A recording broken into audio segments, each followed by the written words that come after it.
Bismillahirrahmanirrahim. Alhamdulillahirabbil alamin wassalatu wassalamu ala sayyidina Muhammadin wa ala alihi washabihi ajmain, amma ba'du. Qala al-musannifu rahimakumullahu ta'ala wa nafa'ana bihi wa bi ulumi abi asrarihi fid dharaini amin ya rabbal alamin. Ila anqal wa minha ay minan nafais al-mustajadat bayanul qawlaini wal wajhaini wat tariqaini wan nassi wa maratibil khilaf fi jami'il halat. Fahaitsu aqulu fil azhari awil mashhur faminal qawlain awil aqwal fa in qawiya al khilaf qultu al azhar wa illa fal mashhuru. Wa haitsu aqulu al asah awis sahih faminal wajhain awil aujuh fa in qawiya al khilaf qultu al asahhu wa illa fas sahihu. Wa haitsu aqulu al madhhab faminat tariqaini awit turuqi wa haitsu aqulu an nassu fahuwa nassu Syafi'i rahimahullahu ta'ala wa yakunu hunaka wajhun dha'ifun aw qaulun mukharrajun. Wa haitsu aqulu al jadid fal qadimu khilafu awil qadim aw fi qaulin qadimin fal jadidu khilafu. Wa haitsu aqulu wa qila kadza fahuwa wajhun dha'ifun was sahih awil asahhu khilafu. Wa haitsu aqulu wa fi qaulin kadza farrajihu khilafu. Wa minha masailu nafisatun adummuha ilaihi yambaghi alla yukhla alkitabu minha. Wa aqulu fi awwaliha qultu wa fi akhiriha wallahu a'lam. Wa ma wajadtahu min ziyadati lafdhatin wa nahwiha alama fil muharrar fa'tamidha fala budda minha. Wa kadza ma wajadtahu minal azkar mukhalifan lima fil muharrar wa ghairihi min kutubil fiqhi fa'tamidhu fa inni haqqaqtuhu min kutubil hadisil mu'tamadah.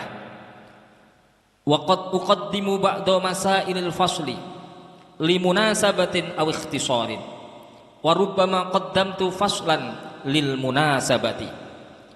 Wa arju in tamma hadzal mukhtasar ay yakuna fi ma'na syarhi lil muharrar fa inni la ahdhibu minha syai'an minal ahkami aslan wala minal khilaf walau kana wahiyan ma'ama asyartu ilaihi minan nafais. Wa qad syara'tu fi jami'i juz'in latifin ala surati syarhi wa qad syara'tu fi jam'i juz'in latifin ala surati syarhi li daqa'iqi hadzal mukhtasar wa maqsudi bihi an tambihu alal hikmah fil uduli an ibaratil muharrar wa fi ilhaqi qaidin aw harfin aw syartin lil mas'alati wa nahwi dzalik wa aksaru dzalik minad daruriyat allati la budda minha.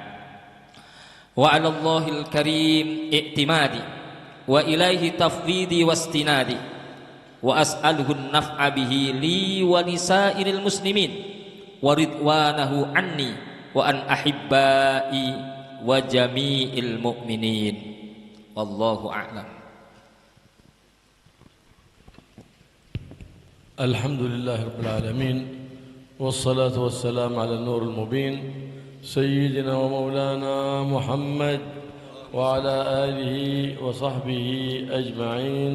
أما بعد، فلا زلنا في مقدمة المنهاج، وهي مهمة لمن أراد القراءة في المنهاج إذ بين لنا فيها اصطلاحات الإمام في هذا الكتاب، فلا بد من معرفة هذه المقدمة حتى لا يشكل علينا بعد ذلك شيء في ذلك الكتاب، لأن من عرف المقدمة عرف وجه الاختصارات في المنهاج. نعم. إلى أن قال Alhamdulillah yang mempertemukan kita kembali dalam kajian kitab Minhaj di hari ini di Pondok Kiai Al-Imamul Baghawi hafizahullah, dan kita akan teruskan perjalanan kita dalam memahami Fathul Ibarat dan syarah dari ibarat-ibarat Minhaj yang ada dalam muqaddimah ini. Beliau sekarang akan menjelaskan tentang isi dari muqaddimah yang sangat penting, yang mana al-musannif al-Imam Nawawi akan menerangkan tentang rumus-rumusan dari yang akan dipakai dalam penyusunan isi dari kitab Minhaj ini. Siapa yang memahami muqaddimah dari kitab Minhaj ini, maka akan mempermudah baginya untuk memahami isi dari kitab Minhaj ini. Ila anggala ومنها بيان القولين والوجهان والطرفين ومنها نفائسة منها بيان القولين ومنها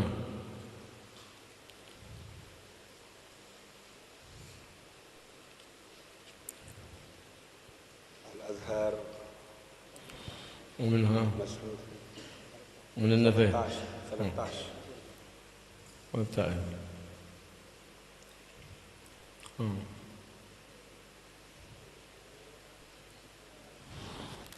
نعم ومنها واقصر منها بعد ومنها بيان القولين. نعم. ومنها أي من تلك النفائس بيان القولين والوجهين والطريقين والنص ومراتب الخلاف. ما هي مرتبة الخلاف؟ هل هو خلاف قوي أو ضعيف؟ فإذا قال الأصح علمنا أن الخلاف قوي، لأن مقابله ينهض دليله له دليل قوي. وإذا قال الصحيح عرفنا بمجرد ما يقول الأصح نعرف أن هذا من أقوال الأصحاب، ليس من أقوال الإمام الشافعي. ونعرف كذلك أن هذا القول قوي ومقابله قوي، لكن دليل هذا أقوى. نعم. فعلى قال الصحيح عرفنا أيضا أنه من أقوال الأصحاب لا من أقوال الإمام، لكن مقابله ضعيف لا ينهض لأن يقابل هذا. فلما يقول الصحيح نفهم أن هذا القوي، فلهذا نعرف أن الصحيح أقوى من الأصح، والمقابل في الأصح أقوى من المقابل في الصحيح. الأصح أقوى من الصحيح. الصحيح أقوى من الأصح لأن مقابله ضعيف ما ينهض لأن يقارنه. أما هذا قوي وهذا قوي، لكن هذا أقوى. إذن كلاهما مشترك في القوة، لكن هذا أصح. أما الصحيح لا، هذا قوي وهذا غير قوي، هذا قوي وهذا غير قوي، لا ينهض إلى مرتبة هذا. فلهذا عبرنا بالصحيح، فلهذا قلنا أن الصحيح أقوى من الأصح، ومقابل الأصح أقوى من مقابل الصحيح.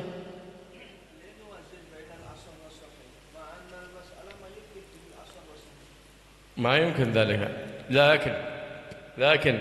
لكن لنعرف المرتبة في الخلاف قوة وضعفا فقط. عرفت لماذا قلنا هذا أصح ولماذا قلنا هذا صحيح؟ عرفت لماذا قلنا هذا أصح هذا صحيح؟ بالمقابل عرفنا أن هذا أقوى من هذا. وين الأقوى، الصح أم صحيح؟ الصحيح أقوى من الأصح. لماذا؟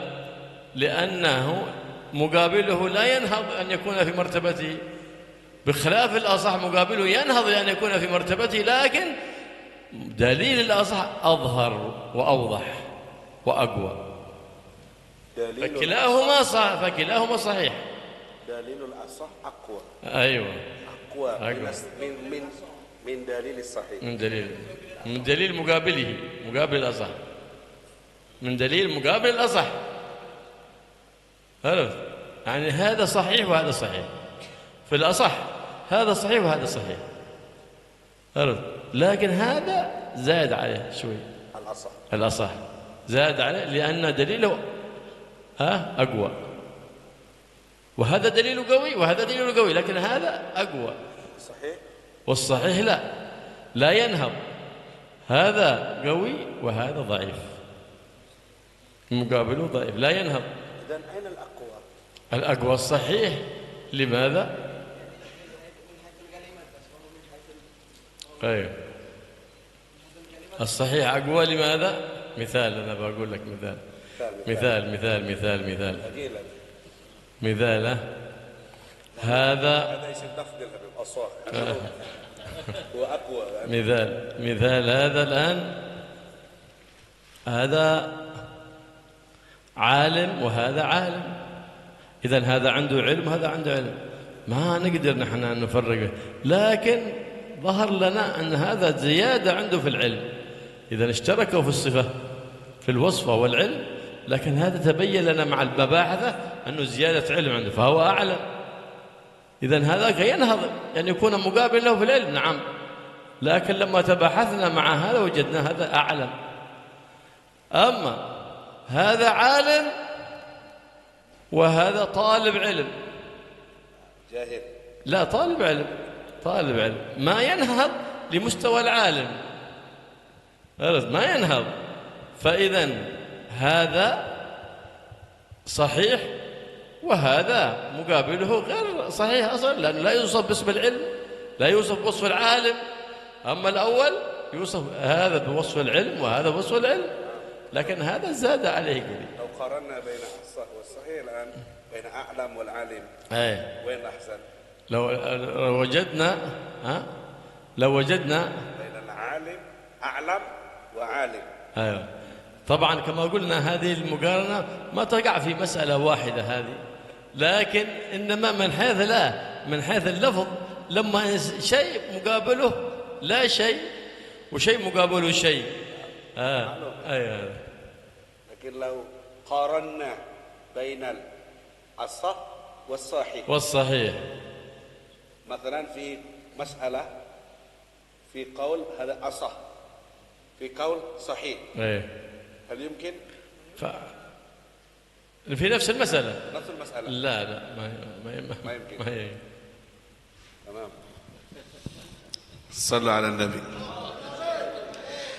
Bab kita sekarang menerangkan tentang hal-hal yang akan kita ketemukan dalam minhaj ini. Al-Imam Nawawi akan menyebutkan banyak hal dari qaulain, dua pendapat, atau wijhain dari dua sisi, atau tariqain, dua jalan, atau kadang menggunakan kalimat ini nas. Nanti istilah-istilah ini akan dijelaskan di dalam muqaddimah ini. Maratibul khilaf, tingkatan-tingkatan daripada khilaf dari sebuah masalah, yang mana yang kuat, mana yang lemah, dan semacamnya. Dikasih contoh tadi, fahaitsu aqul fil adhar awil mashhur faminal qaulain awil aqwal. Kalau ada kalimat adhar atau al-mashhur, maka itu dari dua pendapat atau dari beberapa pendapat. Fa in qawiyal khilaf, kalau terjadi khilaf yang kuat, maka Al-Imam Nawawi akan mengatakan al-adhar, berarti ada khilaf kuat di antara pendapat yang ada. Kalau ada istilah kalimat al-adhar yang kita dapati dalam istilah di kitab nanti. Wa illa fal masyhur. Wa illa kalau tidak kuat khilafnya, biasanya pakai gunakan kalimat al-masyhur menurut riwayat yang sudah viral, gitu ya. Nah, sekarang ada juga istilah al-asah yang paling benar, awis sahih dan yang benar. Ini juga terjadi kalau ada dari dua sisi atau beberapa sisi pendapat yang ada. Kalau kuat khilafnya, maka pakai kalimat al-asah. Kalau tidak kuat khilafnya, maka pakai kalimat sahih. Rumusnya begitu. Nah, tadi kita sempat dialog sama Habib tentang al-asah dan sahih. Al-asah berarti menunjukkan bahwa lawannya itu dia punya pendapat kuat juga. A punya pendapat kuat, B punya pendapat kuat. Cuma yang B ini lebih kuat. Ini asah. Sama-sama kuat, cuma masih lebih kuatan yang B. Ini pakai kalimat asah. Tadi Habib nyontoin, alim punya ilmu sama dengan alim punya ilmu juga, si A si B. Cuma si B ini punya nilai lebih sedikit, lebih kuat. Maka si B ini dibilang a'lam. Saingannya sama-sama punya ilmu. Lain kalau kalimat sahih. Kalau kalimat sahih ini satunya punya ilmu, satunya masih belajar, belum alim, masih santri. Saingannya itu tidak kuat. Ya, jadi kalau saingannya dalam sebuah masalah fikih nanti tidak kuat, maka nanti pakai kalimat sahih. Kalau saingannya kuat, sama-sama kuat, maka nanti yang dipilih dengan kalimat asah. Mafhum ya nih? Khalas. Alhamdulillah. Addainal amanah. قال على كل حال هو الأصح والصحيح والمشهور والأظهر نفسه. لكن الإمام النووي يتأدب مع لفظة الإمام الشافعي. قال أنا ما أقدر أنا أقول أصح على إمام المذهب. كيف أنا أقول أصح في قوال ما عندي أهلية أنا. شوف أدب الإمام النووي، ما عندي أهلية لأن أقول أصح على كلام الإمام. أنا ما أساوي حتى تربة نعاله، فكيف لي؟ فلهذا هنا ميز بالأظهر. إذا قال أظهر عرفنا أنه من أقوال الإمام الشافعي. المشهور أي من أقوال الإمام الشافعي. ونفس الشيء على الاصطلاح المتقدم، الأظهر في المشهور كما الأصح والصحيح نفسه. هذا مقابله الأظهر مقابله قوي، والمشهور مقابله ضعيف، وكما أن الأصح والأصح على ما تقدم ذكره. لكن الإمام النووي تأدب إذا عرفنا هذا أنه من أقوال الإمام الشافعي، وإذا قال الأصح والصحيح قال لا، هم رجال ونحن رجال. عرفت؟ فلهذا قال الأصح من كلام الأصحاب كذا، الصحيح كذا. عرفنا أنه ليس من أقوال الإمام المذهب، بل من أقوال أصحاب الإمام، من أقوال أصحاب الإمام. فلهذا عبر لنا هنا الإمام النووي في كتاب المنهاج ب11 صيغة. هذا ب11 صيغة. فلما تعرف هذه مقصود كل صيغة من هذه الصيغ تعرف مقصود الإمام خلاص. عرفت؟ فلهذا الاصطلاح هذا وفر كثير من الكتابة. لهذا اختصر الإمام النووي ذلك المحرر، اختصره، عرفت؟ ووضع مسائل فيه أكثر من المحرر، وهو بنصف حجمه أو 3/4، وهو كالشرح له. فهذه لا أظنها إلا معجزة من معجزات النبي محمد صلى الله عليه وآله وسلم. والإمام النووي تأدب مع لفظة الإمام الشافعي في أقواله، ما قال أصح وصحيح، قال الأظهر والمشهور. وإذا كان الكلام لأصحاب الإمام الشافعي قال لا، هذا الأصح من أقوال الأصحاب كذا، والصحيح من أقوال الإمام كذا. فهنا بين لنا، تبين لنا أن الإمام النووي تعظيما لأقوال الإمام الشافعي لم يتجرأ لأن يقول الصح والصحيح، بل قال الأظهر والمشهور. وفي كلام الأصحاب قال الأصح وقال الصحيح. الأظهر والمشهور من كلام الإمام الشافعي، والمشهور من كلام الإمام الشافعي، وهو الصحيح من كلام أصحاب الإمام الشافعي.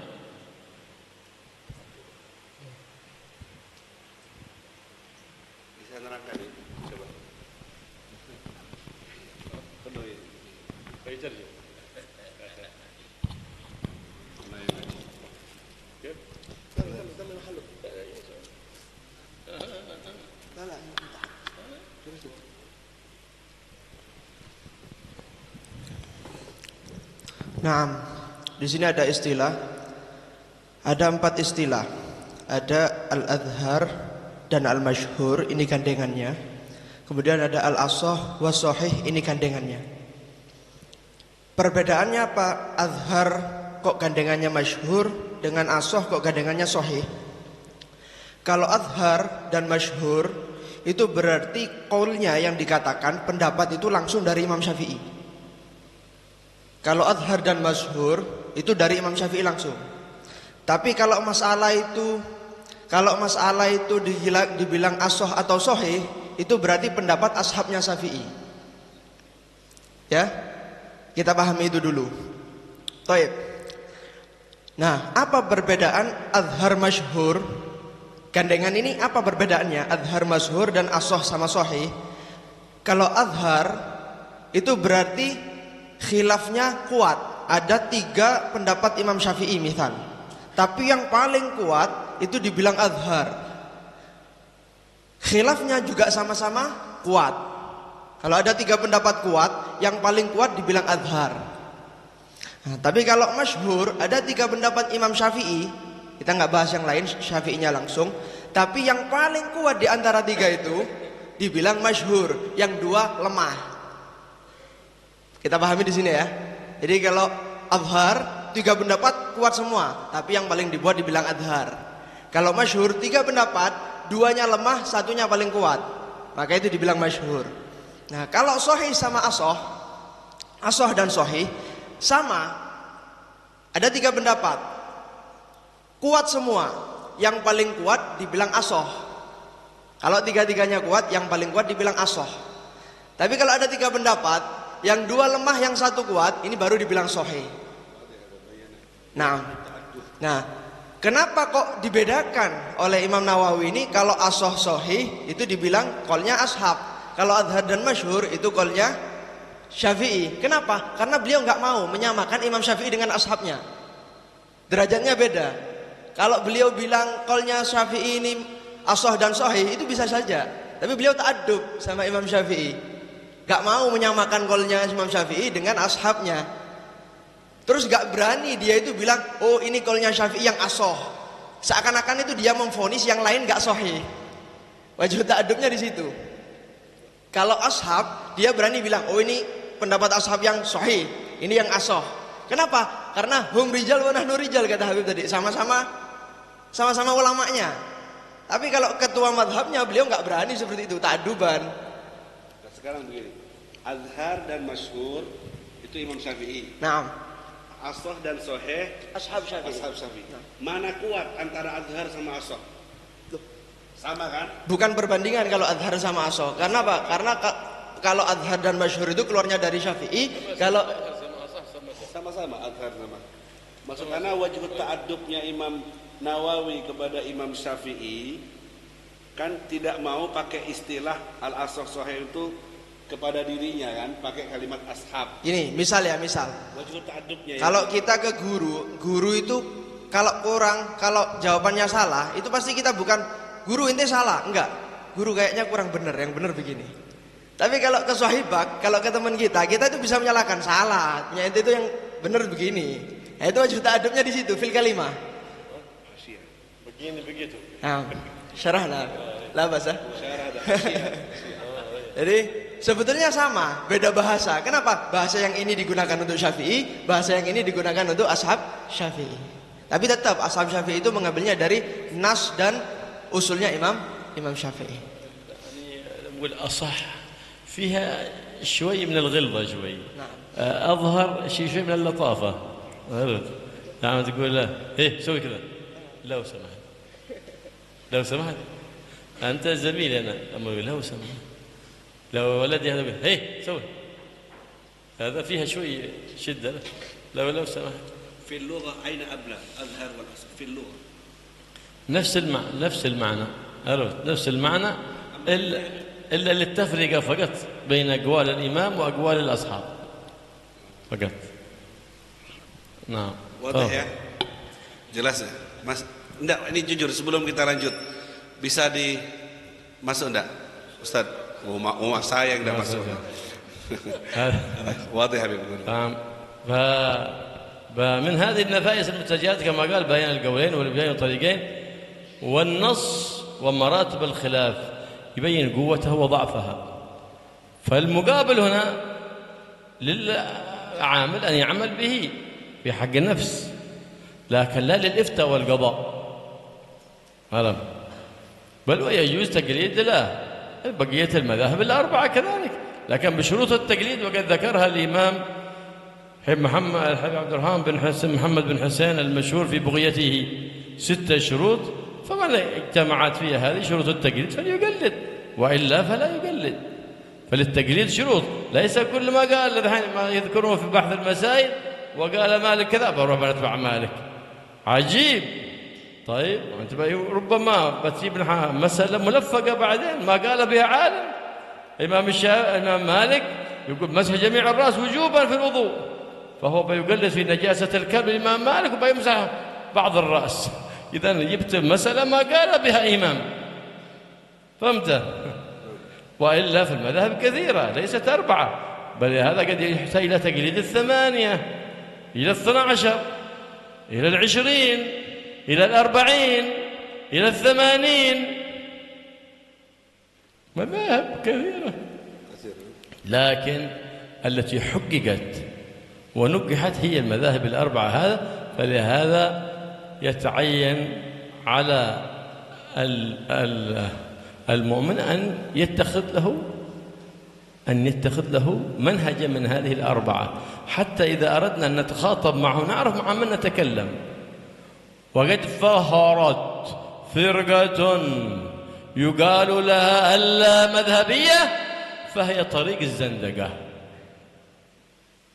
فاعرف واعلم علم اليقين أن من ذهب إلى اللامذهبية فهو يسير في طريق الزندقة. ولهذا ترى الآن التطرف نشأ منين؟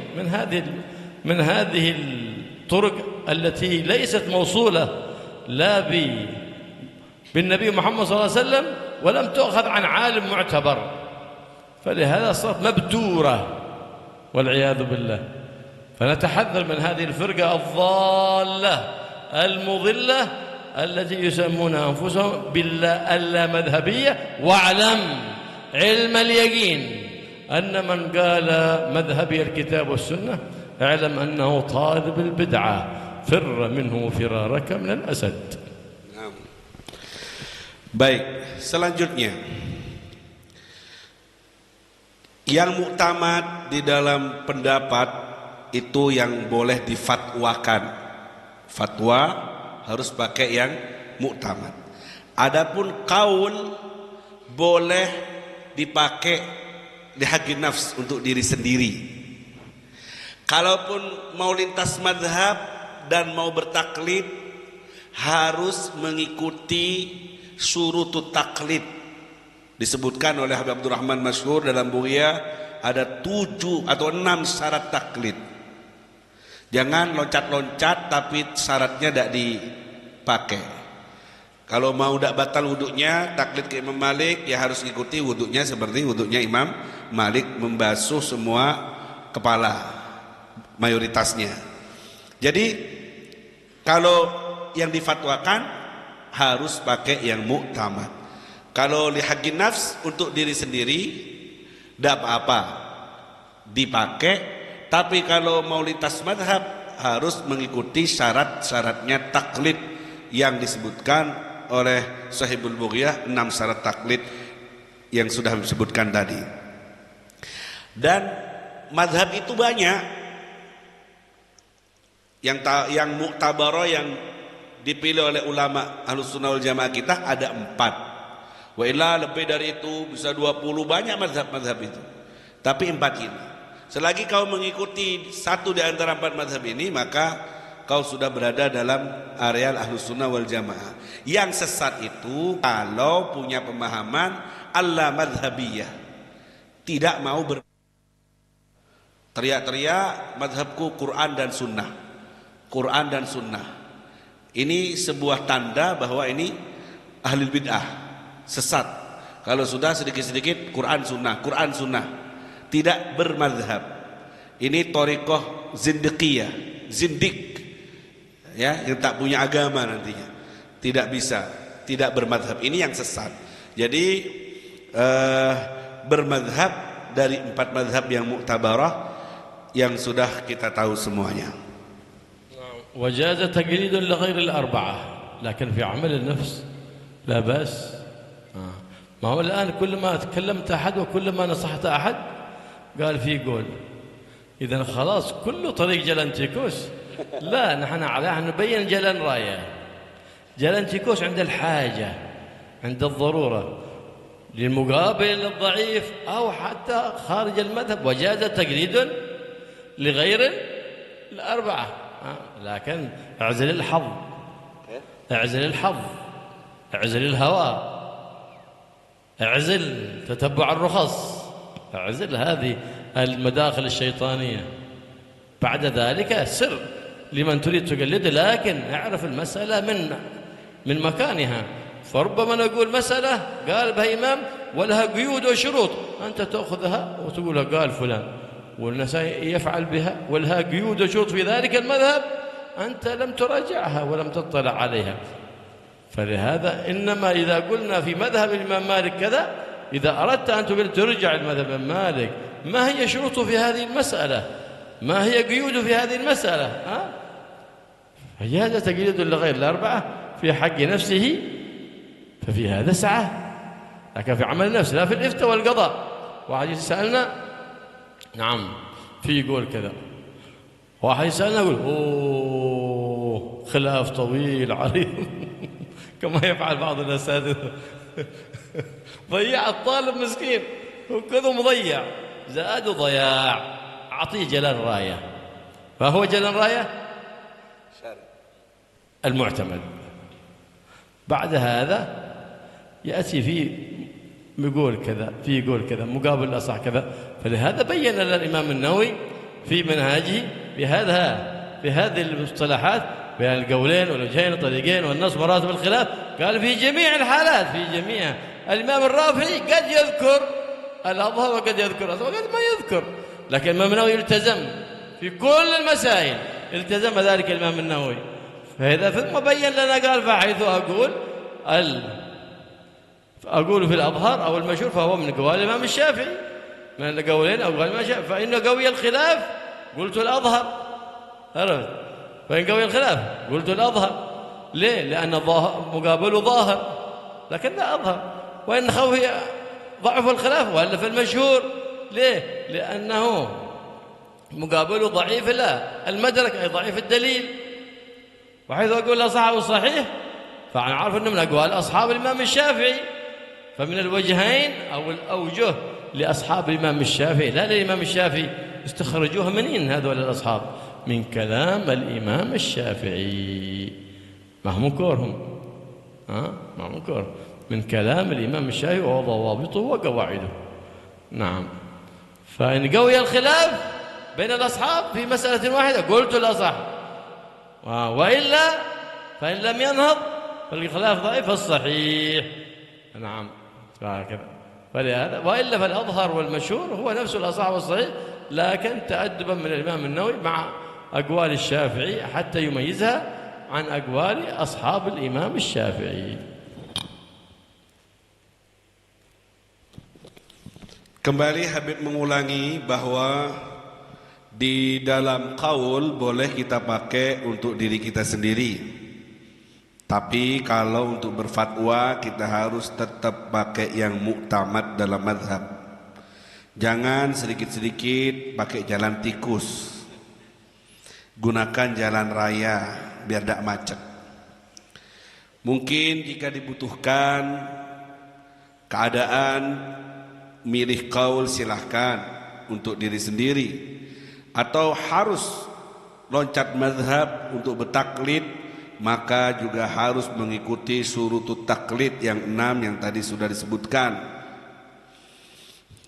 Harus mengembalikan ke mazhab yang diikuti dari masalah yang kita takliti. Masalah wudhu kita harus kembali ke mazhab Imam Malik di mana wudhunya. Salat begitu juga yang berhubungan dengan mazhab yang kita takliti. Dan jangan pernah bikin gampang ke orang. Kalau ditanya sama orang, pilihlah yang muktamad, memfatwakan. Kecuali nanti jika ada hal-hal tertentu yang perlu kita berikan qaul, maka disampaikan pendapat muqabil asah atau muqabil azhar dan semacamnya. Intinya poinnya adalah yang muktamad jalan raya dulu digunakan, jalan tikus ketika sudah tidak nemu jalan lagi.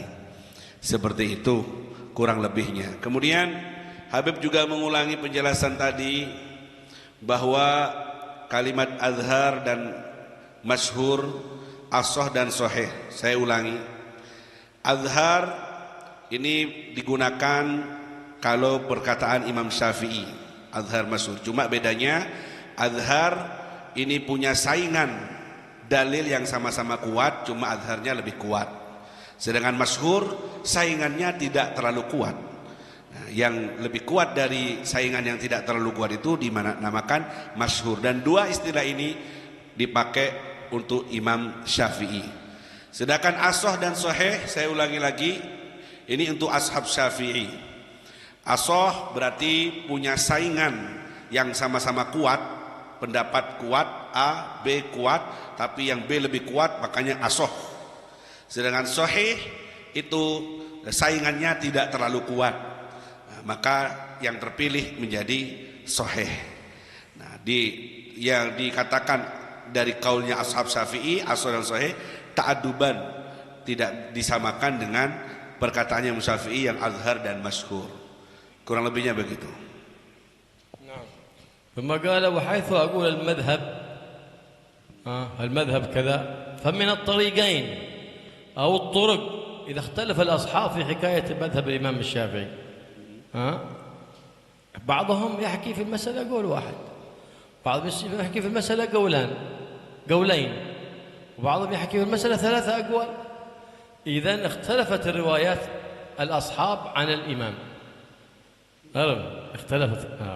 فمن ما يقول، فهنا يأتي يقول وحيث أقول المذهب، فتعرف حينئذ أنت إذا قال المذهب كذا على طول يخطر في بالك أن الأصحاب اختلفوا في رواية المذهب.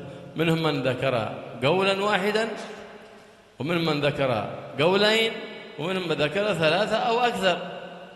عرفت؟ فبعضهم حكى في المسألة قولين، وبعضهم حكى أكثر من ذلك. نعم نعم.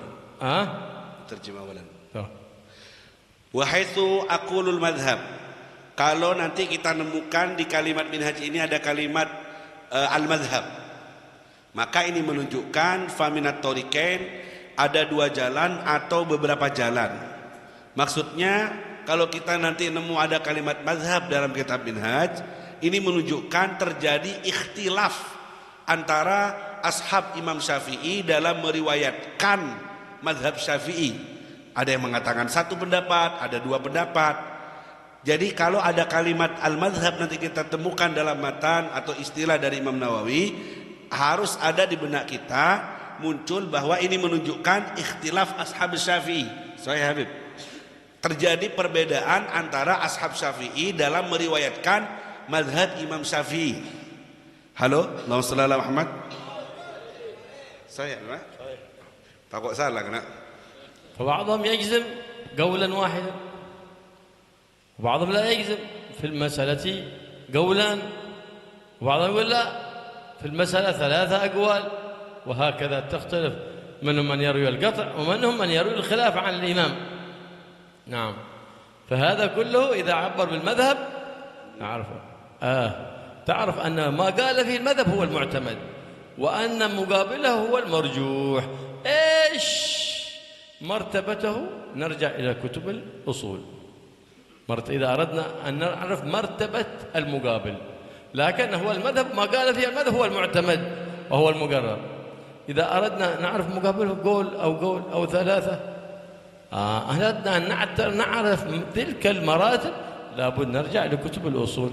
عفوا حبيب، لو وجدنا الكلمة المذهب كذا، عرف هذا هو المعتمد، وتفهم من هذا أنه مقابله غير معتمد. مقابله غير معتمد. إيش مرتبته؟ لابد نرجع إلى الأصول. قلتم قبل أن قول المذهب في الكتاب منهاج يدل أن وجود الاختلاف بين أصحاب الشافعي. هكذا نعم. صحيح.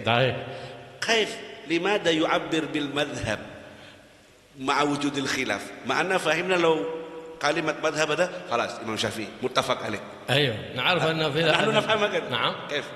أنتم قلتم أن وجود الاختلاف. وجود الاختلاف عرفنا. إذن هذه أقوال الإمام الشافعي ما هو المعتمد منها؟ ما قال عليه المذهب، ما قال فيه المذهب هذا المعتمد. هناك قد يكون مقابل المذهب قولان ثلاثة، منين جاءت هذه؟ اختلاف الأصحاب في رؤية المذهب. نعرف المعتمد في المذهب كيف؟ الذي قال فيه والمذهب كذا، في المذهب كذا، هذا هو المعتمد الذي قال عليه. ثم بعد ذلك نفهم نحن ضمنا أن هناك إذا قال في المذهب هناك اختلاف الأصحاب في رواية المذهب. إذا اختلف الأصحاب ما هو المعتمد؟ أفيدونا. ما قال فيه المذهب هو المعتمد. فإذا نفهم أنه مقابله هناك قول أو ثلاثة أو أكثر غير معتمدة. فإذا أردنا أن نعرف مرتبة الخلاف الغير المعتمد نرجع إلى كتب الأصول، نرجع إلى الفتاويات، نرجع إلى minum kopi dulu ya.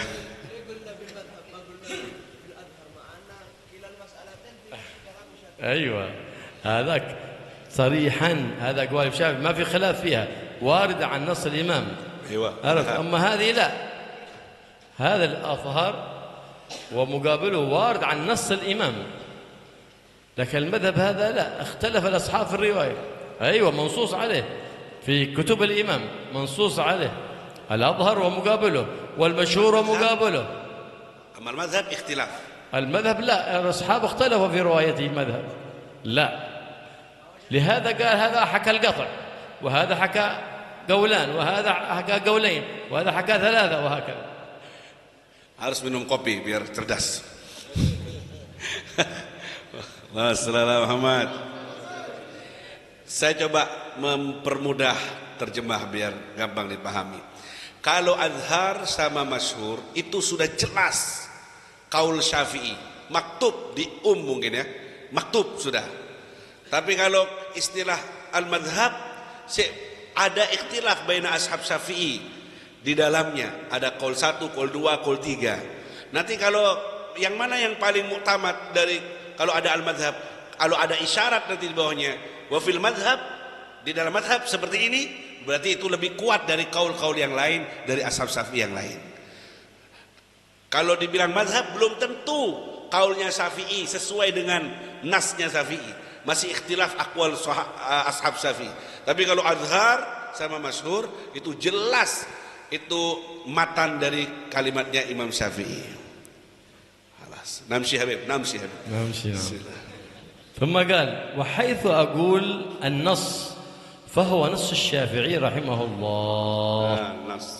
في النص أو على النص فهو نص الإمام. ويكون هناك إذا قال النص تفهم أن هناك في مقابل له. إيش مقابله؟ وجه ضعيف أو قول مخرج. القول المخرج لم ينص عليه الإمام الشافعي، لكن فهمه الأصحاب فخرجوا ذلك القول من قواعد الإمام، لأننا رأينا في مسألتين متشابهتين بحكمين مختلفين. فكيف هذا؟ ما ظهر لنا نحن. الإمام ظاهر له لا شك في ذلك، الإمام ظاهر له، لكن نحن اللي ما ظهر إلينا، نحن الذي ما ظهر لنا. مقابل النص إما قول ضعيف للشافعي وإما مخرج لأصحاب الإمام الشافعي. فهمت؟ والمخرج لماذا خرج؟ من خرجه هم الأصحاب. لماذا؟ رأوا مسألتين متشابهتين مستويتين والحكم فيهما مختلف. عجيب. مثال، رأينا غسل الجمعة يدخل وقته بطلوع الفجر، وغسل العيد يدخل وقته من نصف الليل. صح؟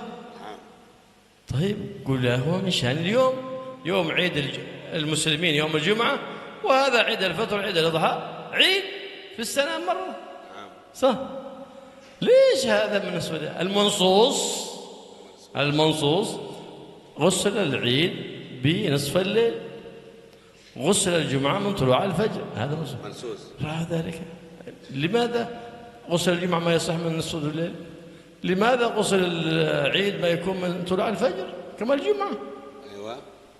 هنا نظر الأصحاب في مسألتين متشابهتين والحكم مختلف، فخرجوا هناك قولا، فصار لنا قول منصوص في العيد أنه من نصف الليل، وقول مخرج من مسألة الجمعة في العيد وأنه يدخل بطلوع الفجر، وقول منصوص في غسل الجمعة أنه يدخل من طلوع الفجر، وقول مخرج من صلاة العيد في يوم الجمعة في غسل الجمعة أنه من نصف الليل. مخرج من الأصحاب ولا ينسب، انتبه، وهذا لا ينسب للإمام الشافعي. قول مخرج على مذهب الإمام الشافعي، لا يجوز تقول وقال الإمام الشافعي كذا، لا يصح، لأنه ما قاله أصلا الشافعي، ولو كان الإمام الشافعي حي بيبدي لهم هل الفرق ما هو فرق واحد. إذا كان قد وجدوا الناس أصحاب الشافعي قد وجدوا الناس أن غسل العيد من نصف الليل، غسل الجمعة من طلوع الفجر، هذا الناس لماذا يخرج؟ لأن عندهم ضوابط وقواعد الإمام الشافعي، فأرادوا أن يشغلوا هذه الضوابط، فلهذا خرجوا لنا هذه الأقوال، خرجوها. وهؤلاء المخرجون أئمة من أهل الترجيح، من أهل الاجتهاد النسبي للمطلق. نسبي على كل حال. طيب، اللهم صل على Muhammad. Wa haitsu aqulu an-nas. Nanti ada istilah nas. Fahuwa nasus Syafi'i. Ini jelas. Kalau sudah ada kalimat nas, berarti ini nasnya Imam Syafi'i. Ya, nasnya Imam Syafi'i kalau ada kalimat nas. Wa yakunu hunaka wajhun dhaif, dan pastinya di balik itu ada saingannya, sebuah pandangan dari pandangan yang dhaif, yang lemah. Au qaulun mukharraj, atau pendapat yang dikeluarkan atau yang disimpulkan. Nah, Habib menerangkan tadi tentang qaulun mukharraj, pendapat yang disimpulkan oleh ashab Syafi'i, ulama-ulama yang mengikuti mazhab Syafi'i. Contoh biar langsung paham. Hari raya Idul Fitri atau Idul Adha, sunnah mandi. Nas dari Imam Syafi'i, mandi kesunahannya dari muntasifil lail, dari tengah malam kalau hari raya. Kalau Jumat, hari Jumat sunnah mandi kesunahannya setelah tulu'il fajri, setelah subuh. Ini nasnya. Nah, kemudian ashab Syafi'i menyimpulkan, loh ini kan sama-sama hari, kok beda waktu masuknya? Kan sama hari, menyimpulkan dengan kaidah-kaidah yang mereka ijtihadi, sehingga mereka menyimpulkan sebuah kesimpulan. Ada kaul namanya kaul mukharraj dari masalah ini, yaitu mandi kalau hari raya, nasnya itu udah mulai masuk seperti tengah malam. Kaul mukharrajnya dari setelah subuh. Kalau di hari Jumat, nasnya itu dari Imam Syafi'i setelah subuh. Kaul mukharraj dari ashab Syafi'i setelah mengikuti kaidah-kaidahnya dari nisful lail, karena sama-sama hari gitu loh. Saya nanya tadi, kalau sudah dienasi oleh sama Imam Syafi'i, kok sih ada kesimpulan lain? Wong sudah jelas. Nah, kata Habib, itu ijtihad mereka setelah membandingkan kaidah-kaidah dalam ijtihad mereka dengan yang dipahami Imam Syafi'i, sama-sama harinya, keluarlah qaulul mukharraj. Cuma tetap yang nas adalah yang dari Imam Syafi'i. Kurang lebih begitu.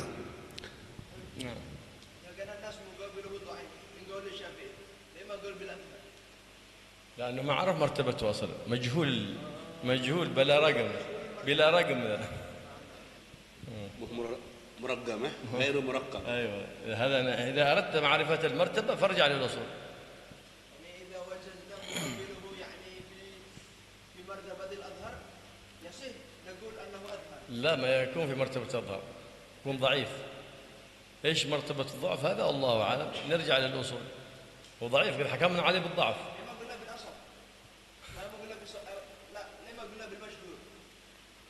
ليس ضعيف تقصد. نحن الآن نتكلم على مسألة اصطلاح التخريج، فالمشهور ما عاد يصطلح عندنا هذا الكلام. إذا قلنا في المسألة المشهور من هالأقوال كذا، الأظهر كذا، خلاص ما عندنا كلام. نحن لا عندنا قول ما عرفنا مرتبته. عرفت أقوال، ما هذا الخلاف؟ ما عرفنا مرتبة إن كان في أو قول مخرج حتى نجزم في المسألة نقول النص كذا. ما هو المعتمد؟ الذي قلنا فيه النص أو على النص، هذا هو المعتمد، هذا هو المعتمد. لكن أنت تفهم ضمنا لما أقول أنا النص، أنت تفهم أن هناك مقابله قول ضعيف للإمام، أو أي منصوص عليه، هذا منصوص عليه، أو قول غير منصوص عليه لكن خرجه الأصحاب على قواعد الإمام، مخرج. هذا يقول له قول مخرج. هذا القول المخرج قلنا لا يصح نسبته للإمام الشافعي مطلقا، لكن يقول مذهب الإمام الشافعي، قول في مذهب الإمام الشافعي، لكن يقول قال الإمام الشافعي غلط.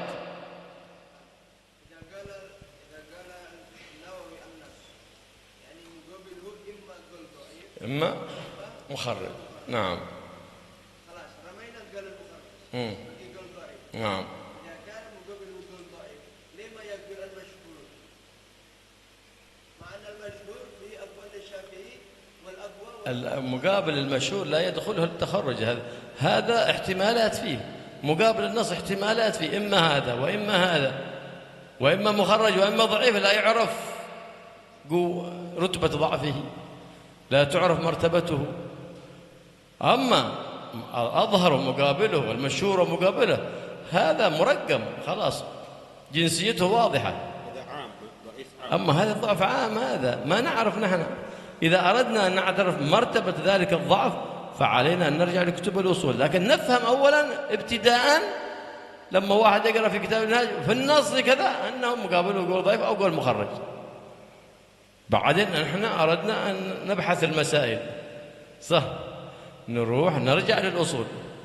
إيش الأصول؟ قال فيها كذا كذا كذا، فهم. نعم. ثم قال إيش قال؟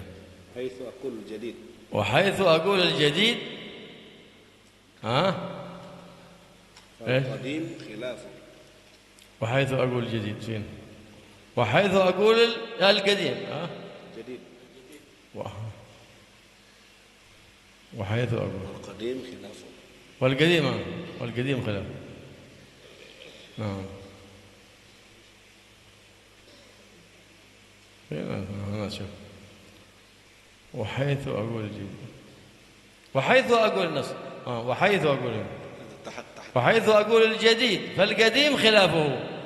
ما هو القديم وما هو الجديد؟ للإمام الشافعي مذهبان، مذهب جديد ومذهب قديم. إذا قال في المنهاج الجديد فاعلم أن القديم خلافا له، أو القديم أو في قول قديم فالجديد خلافه. وما هو المذهب القديم وما هو المذهب الجديد؟ المذهب القديم ما قاله الإمام الشافعي في العراق إفتاء أو تصنيفا قبل دخوله إلى مصر، هذا هو المذهب القديم. ورواته الإمام أحمد بن حنبل، ورواة المذهب القديم الإمام أحمد بن حنبل والإمام أبو ثور والإمام الكرابيسي من رواة المذهب له القديم. نعم. ما دام قبل دخول مصر فهو قديم، ما دام قبل دخول مصر فهو مذهب قديم. نعم. نعم. حتى بعد خروج من العراق، قبل دخول مصر فهو قديم، فهو قديم. نعم. فهؤلاء أربعة هم رواة المذهب القديم. من؟ محمد بن حنبل، أبو ثور، الكرابيسي والإمام الزعفراني، صح؟ نعم. بس. والمذهب الجديد Wahai aqulu al-jadid, kalau nanti aku akan berkata kalimat al-jadid dalam kitab ini, fal qadim khilafuh, maka pendapat yang qadim berarti beda dengan yang jadid. Nah, kalimat qadim jadid dalam mazhab Syafi'i ini Madhab Imam Syafi'i ini ada dua. Pertama, madhab Qadim, madhab yang lama. Dulu Imam Syafi'i tinggal di Irak. Beliau menulis madhab Imam Syafi'i yang Qadim di Irak. Penyebar dari muharrir, penyusun, perawi madhab Qadim itu waktu di Irak adalah Imam Ahmad bin Hanbal, Imam Abu Thawr, Imam Al-Qarbishi, Imam Za'faran. Ini sebelum Imam Syafi'i pindah ke Mesir. Setelah itu Imam Syafi'i pindah ke Mesir, merubah madhab Qadim itu menjadi madhab jadid, penemuan baru-baru, ya, madhab jadid. Jadi yang Qadim itu qabla dukhulihi, sebelum masuknya Imam Syafi'i ke negeri Mesir. Itu madhab Qadim, madhab yang lama. Dan madhab yang baru setelah Imam Syafi'i ada di Mesir. Gimana, yang mana yang dipakai? Kita tunggu penjelasannya. Qadim apa jadid apa bagaimana? Mada nastakmil. فإذا قال الجديد طبعا المعتمد هو الجديد الذي عليه العمل هو الجديد.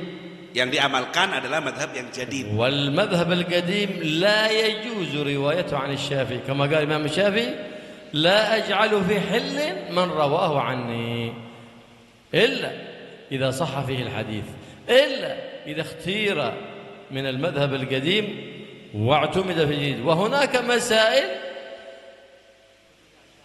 فمسائل مسائل في المذهب الجديد نص على مسائل في المذهب القديم نص عليها في المذهب الجديد لكن بالتضعيف. إذن عندما تروى من الجديد لكن مرجوحة لا راجحة. نعم. وهناك 18 مسألة اختارها الأصحاب من المذهب القديم واعتمدت في المذهب الجديد فصارت هي المسائل المختارة، لأن الإمام الشافعي يقول إذا صح الحديث فهو مذهبي. كمسألة صلاة المغرب المعتمد في المذهب الجديد أنه إذا مضى بعد دخول وقت المغرب بعد غروب الشمس 5 ركعات وقيل 7 وأذان وإقامة وستر عورة وطهارة، فإن بعد ذلك يخرج وقت المغرب.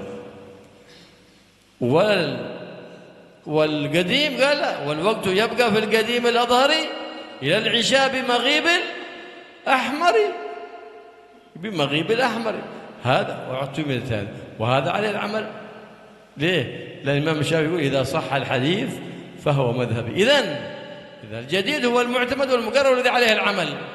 ورواة المذهب الجديد الإمام البويطي والإمام المزني والربيع المرادي والربيع اليزي، هؤلاء الأربعة هم حملة ورواة المذهب الجديد للإمام الشافعي الذي عليه العمل ولا يعمل بالقديم ولا ينسب للإمام الشافعي إلا إذا نص في الجديد ولو بمرجوحية أو قال أو رجحه أحد من أهل الترجيح، حينئذ يعمل به.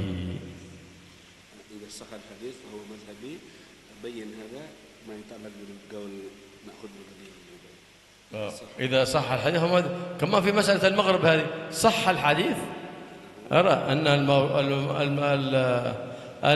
المغرب يبقى إلى مغيب الأحمر، فلهذا أخذ الأصحاب ذلك القول من المذهب الجديد واعتمد في القول في المذهب القديم واعتمد في المذهب الجديد. من إيش حجتكم يا أصحاب أنه ثبت هذا الحديث وصح هذا الحديث بطرق متعددة يعضد بعضها بعضا، والإمام يقول إذا صح الحديث إذن هو يقول بذلك. Seperti yang dikatakan tadi bahwa Imam Syafi'i punya madhab 2 kali. Yang pertama Qadim waktu di Irak, yang kedua Jadid ketika sudah pindah ke Mesir. Rawi madhab Qadim sudah disebut tadi 4 orang. Kemudian kita tidak boleh mengamalkan madhab Imam Syafi'i yang Qadim. Tidak dihalalkan oleh Imam Syafi'i. Tidak boleh kita meriwayatkan madhab Qadim. kita boleh mengamalkan dan menyebarkan madhab yang jadid, yang dari Mesir, yang diriwayatkan oleh 4 orang tadi. Man ruwah hadis? Al-Buti, Am-Buaiti, Imam Muzani, Ar-Rabi al-Muradi, الذي هو نسبة إلى مراد قبيلة. نعم. والرابع والجيزي نسبة إلى بلد الجيزة. والرابع الجيزي. Al-Jizi. الربيع الجيزي. Ini 4 perawi mazhab yang jadid. Nah, contoh ini. Sebelumnya ada 18 masalah dalam fikih yang oleh ashab Syafi'i walaupun dari mazhab qadim tetap dipakai. Kan tadi tidak boleh pakai yang qadim, harus pakai yang jadid. Ada istitsna, pengecualian, ada 18 masalah yang dipakai tetap walaupun dari mazhab qadim karena ada periwayat hadis yang sahih membenarkan riwayat qadim itu. Karena Imam Syafi'i bilang idza sahhal hadis fahuwa madhabi. Jika sudah benar hadisnya berarti itu madhab saya. Nah, apa maksudnya hadis ini dengan pendapat ini? Contoh ya, dalam madhab yang jadid, waktunya maghrib itu habis hanya dengan sholat 5 rakaat, ada yang bilang 7 rakaat, plus bersuci, plus tutup aurat. Jadi kurang lebih 15 menitan lah. Itu madhab jadid. Jadi maghrib cuma waktunya berapa? 15 menit. Waduh, tak nyapok kita ini. Nah, dalam mazhab ini ashab Syafi'i melihat ada hadis bahwa keluarnya maghrib bi ghuyub syafaqil ahmar, dengan tenggelamnya megame merah.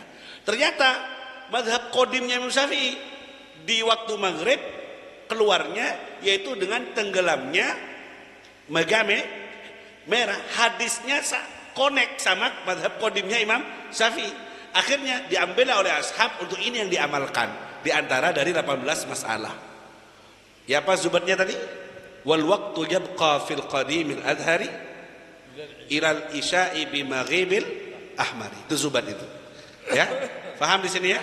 Jadi idza sahal hadis, hadisnya sahih terkait dengan hilangnya waktu maghrib dengan guyub, dengan tenggelamnya mega merah. Yang jadid cuma 15 menitan waktu sholat 7 rakaat 5 rakaat, sedangkan yang qadim sampai tenggelamnya matahari mega merah agak lama. Nah, kita pakai yang qadim dalam bab ini. Contoh dari 18 masalah itu. Kalian mau milih yang jadid apa yang qadim maghrib ini? Enakan yang qadim ya, agak panjang ya. وحيث أقول وقيل كذا فهو وجه ضعيف والصحيح ولا صح خلافه وحيث أقول وفي قول كذا فالراجح خلافه. نعم، هذا برضو ما نعرف قوته أو في قول والراجح خلافه. لما يقول في قول كذا وقيل نعرف أنه هو عبر عنه بالتضعيف، قيل صيغة تضعيف، نعرف أنه ضعيف. عرفت؟ نعم. طيب وقيل كذا وهو وجه ضعيف، مرتبته ما نعرفها إلا بالرجوع إلى كتب الأصول. ونعرف لكن أن الصح ولا صحيح خلافه. إيش مرتبته هي في مقابل، يعني في مرتبة إيش هذا؟ مرتبة مقابل الصح ومقابل الصحيح ما يتبين لنا إلا بالرجوع للأصول. وحيث أقول في قول كذا فالراجح خلافه، في قول كذا نعرف أن هذا مرجوح والمقابل هو الراجح. نعم. بماذا يعرف ذلك كله؟ بالمدرك، أي بقوة الدليل وضعفه. نعم. Kemudian ada istilah, nanti kita nemui kalimat wakila kada, majhul ini kila. Ada juga yang dikatakan seperti ini. Kalau ada kalimat kila kada, berarti ini menunjukkan adalah wajhun dhaif. Ini tanda-tanda bahwa kila ini satu daripada pendapat dhaif. Ya, istilah ini nunjukin bahwa ini ada dhaif. Tentunya balikan dari pendapat kila ini adalah sahih atau ashah. Atau istilah lagi wa fi kaulin kada. Ada juga pendapat seperti ini, bukan kila, wa fi kaulin. Berarti ini menunjukkan bahwa marjuh. Berarti kebalikannya adalah rajih.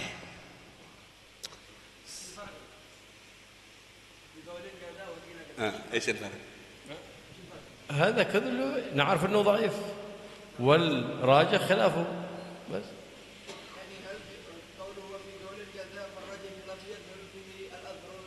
لا لا، هل ما هو هذا؟ ما هو مرتبته؟ ما نعرف من ذلك، نعرف أنه مرجوح فقط. في قول كذا أنه مرجوح، قيل كذا مرجوح، إيش مرتبته؟ الله أعلم. الراجح خلاف القيل خلاف القول. قيل التضعيف، هذه صيغة التضعيف، صيغة التضعيف قول كذا هذا ضعيف، قيل كذا أضعف هذا. كيلا ضعيف أما وفي وصيغة كما يعتبرون الفقهاء صيغة تمريض، إذا عبر الفقهاء بصيغة التمريض فعلم أنه ضعيف، إلا في كتاب اسمه فتح المعين هذا ما جرى على هذا الاصطلاح. ها؟ إذا كان ما في فرق. إيش هو؟ كيلا وفي قول. قيل كذا ضعيف، مرجوح. إيش الفرق؟ قيل، أنا أقول لك قيل هكذا في المسألة، وحكيت لك مسألة ثم قلت لك وفي قول كذا. التعبير أنا عبرت الآن، أنا أشرح الدرس، قلت لك في مسألة هذه قيل بهذا، وحكيت لك قولا معتمدا ثم أرشدتك وقلت لك وفي قول كذا، فتعرف أنه مرجوح والراجح خلافه. فكلاهما قيل صيغة التمريض، تعرف أنه من صيغة التمريض أنه ضعيف.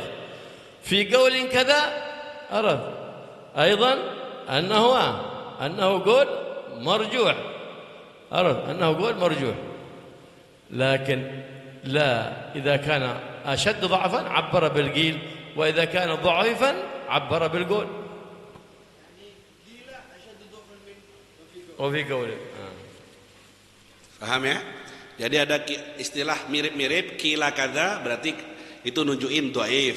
Kalau wa fi qauli kada nunjukin marju. Kata Habib, kalau pakai istilah kila, dhaifnya lebih tebal daripada wa fi qaul. Soal jawab Habib? Asal Habib. On time Habib. Alhamdulillah. Mungkin ada pertanyaan ya ikhwan. Silakan terkait masalah ini atau apa saja, silakan. Fadhal. Kasih Lora Doktor. Assalamualaikum warahmatullahi taala wabarakatuh. سيدي لكي نتصور أكثر هل يوجد فرق بين اصطلاح الإمام النووي الوجهين والأوجه، والثاني الطريقين أو الطرق؟ يعني لماذا عبر بالطريقين أو الطرق، وفي الأول عبر بالوجهين أو الأوجه؟ هل يوجد فرق؟ يعني ما المراد بالوجه؟ الوجهين هذه من أقوال الأوجه، أوجه الأصحاب. أما الطرق رواية الأصحاب للمذهب، الطرق رواية الأصحاب عن الإمام، والأوجه لأصحاب الإمام.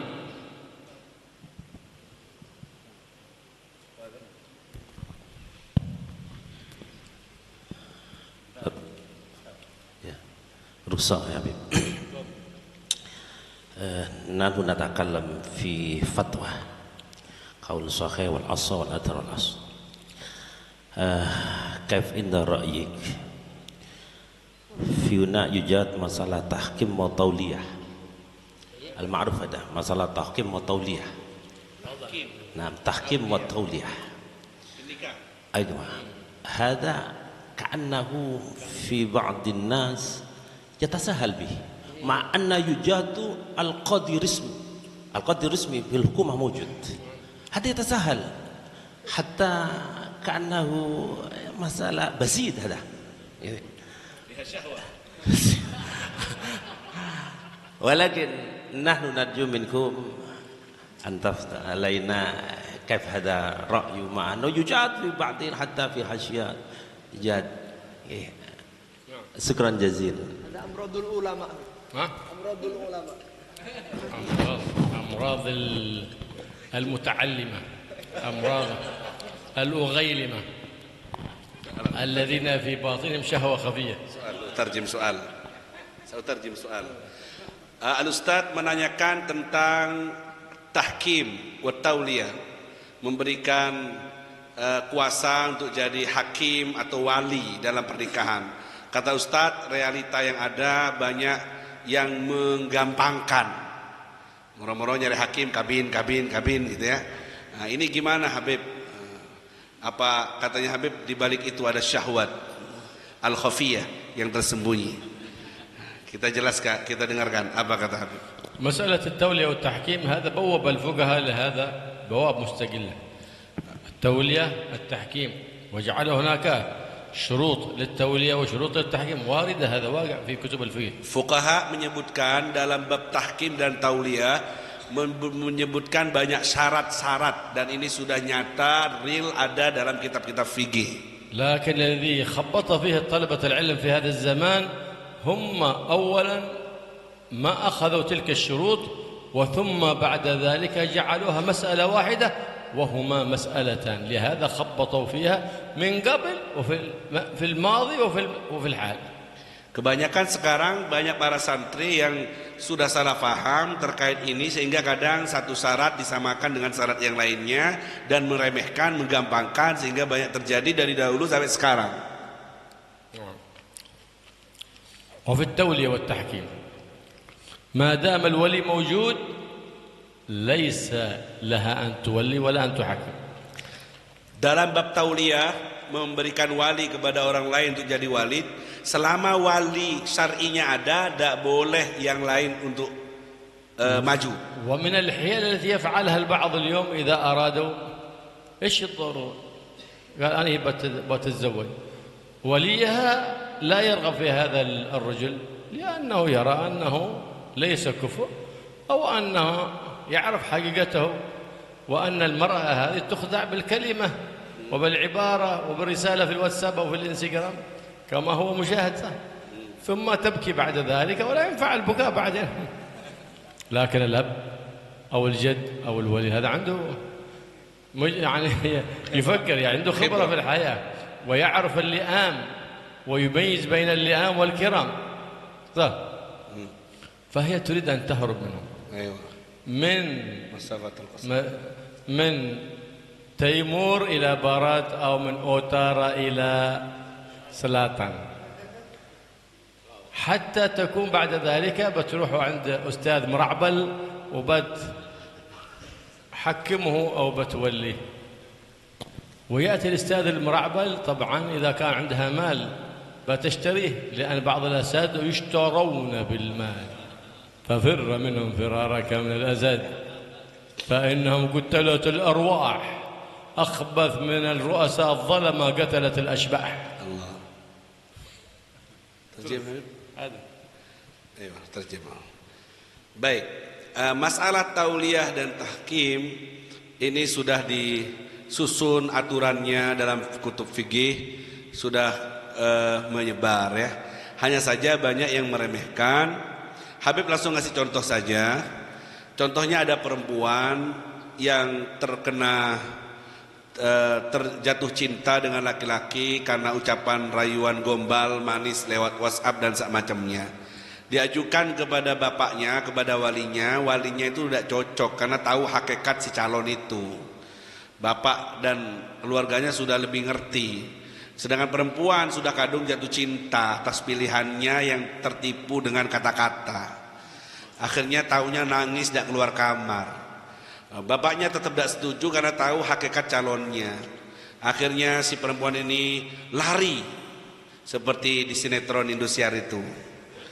Perempuan ini lari kemudian cari Ustadz Murokbal untuk jadi hakim. Kawinkan aku dan dapat uang dan semacamnya. Ini gimana? Yang terjadi banyak seperti itu. Kaif Habib? وبعد هذا أنت لو كنت في هنا أو هنا الآن وسائل التقاطع الاجتماعي موجودة، صح؟ صحيح. بأي وسيلة من وسائل التقاطع الاجتماعي تريد أن تتصل؟ وكالة لو سمحت موافق مرحبا، بنتك تزوج فلان مرحبا، قبلت الوكالة، انتهى الكلام. إذن هذا الزوج لا يريد أن يدخل من الباب، يريد أن يدخل مثل السارق من النافذة، والبنت الجاهلة خدعها بكلمتين وهي تتحايل على الشرع، فتحصل الأستاذ مغفل فيفتيها بحسب ما في هواها وما في هواه، ثم يقع العطب. Ya, jadi katanya Habib,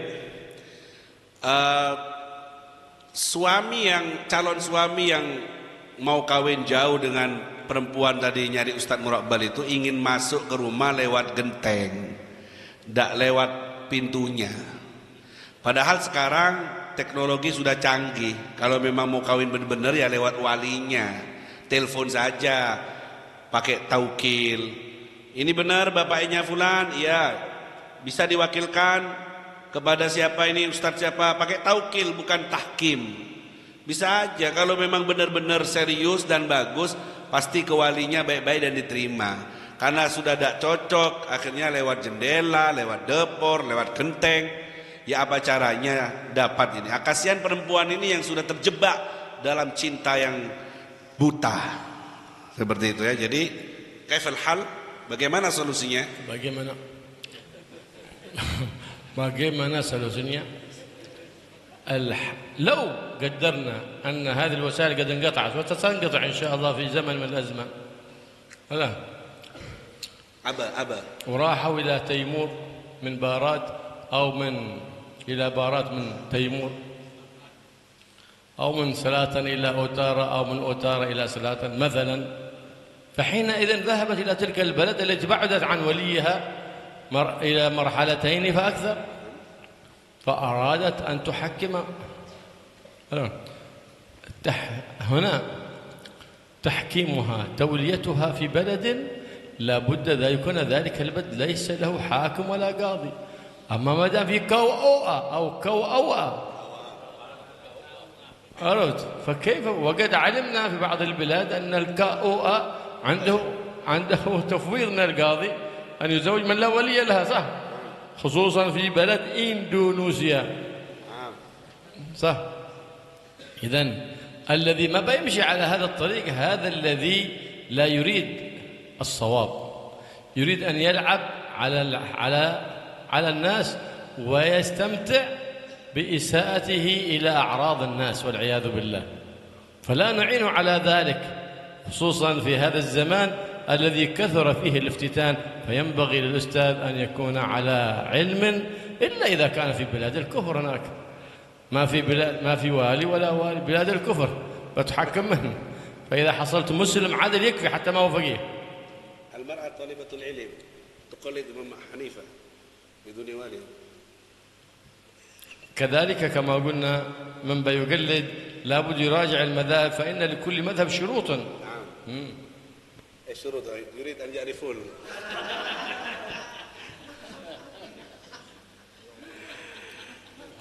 Jadi solusinya kalau perempuan kayak tadi mau kawin akhirnya lari ke barat, ke timur, ke utara, ke selatan, jarak jauh sekiranya masafatul qasar yang bisa dikosor 80-an kilo, maka dalam bab fikih kita kalau jarak antara wali dan pengantin itu jauh, bisa dijadi kosor 80 kiloan, maka wilayah kewalian pindah ke hakim. Hakim di sini siapa? KUA. Apalagi di Indonesia setiap wilayah sudah ada hakimnya. Jadi tidak boleh langsung muhakkam ngambil Ustadz Muraqbal, tidak boleh. Jadi kalau sudah taukil tidak bisa, nelpon tidak bisa, maka pindah ke hakim KUA. Tidak boleh karena di Indonesia sudah semua banyak KUA, setiap wilayah ada, harus hakim KUA. Atau kalau memang antum mau pakai muhakkam kecuali tidak ada KUA, tidak ada hakim, misalnya negeri kafir memang tidak ada KUA, tidak ada perwakilan, sampean kawin di Inggris sana, di Amerika sana, pakai muhakkam tidak apa-apa sudah.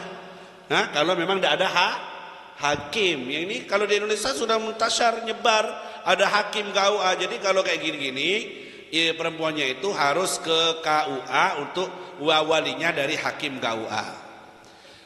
Saya bilang perempuannya pinter Habib, baru keluaran pondok, ngerti madhab Imam Abi Hanifah, kawin tanpa wali gimana? Kata Habib, ya kalau mau lintas madhab harus ikuti syarat taklid. Syarat taklidnya madhab Imam Hanifah, harus kamu belajar ya apa pernikahan dalam madhab Imam Abi Hanifah. Saya nanya lagi, apa syarat-syaratnya Beb? Mungkin mau dicatat sama teman-teman, mau disampaikan. Baytabiqun, mau praktek. Kalau mau dipraktekkan, Habib mau ngasih syarat-syarat yang lebih berat. Kayak Habib. Yakfi, khalas. Masalah tawilah, panjang ini, tidak perlu diperpanjang. Jam 3 sudah. Ada masalah bahas masail? Bagi Wahid Habib, ayo soal satu. Bagi masail. Silakan Zak. Terakhir. الفرق بين الأرجح والأصح. الأرجح هذا مطلق عام، والأصح عرفناه. فالأرجح ربما يكون أظهر وربما يكون أصح، وربما يكون صحيح وربما يكون مشهور، فهو مطلق عام. Arjah lebih umum sifatnya. Kalau asah jelas, sudah jelas.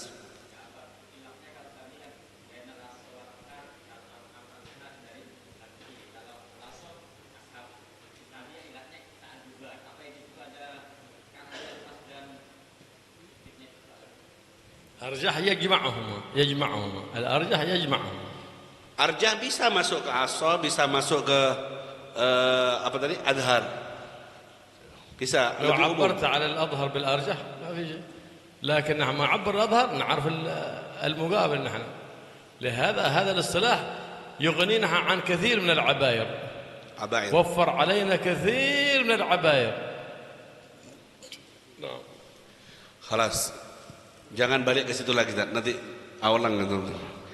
Ya, sudah, ini sudah jam 3, ikhwan. Ada lagi terakhir, sudah? Ya, kayaknya. Ustaz, fadhal.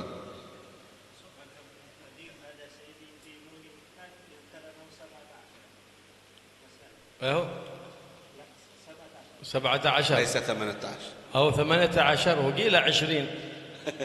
نعم. وذكر ذلك في الحبيب أحمد بن بكر بن صميت في شرحه على مقدمة المنهج.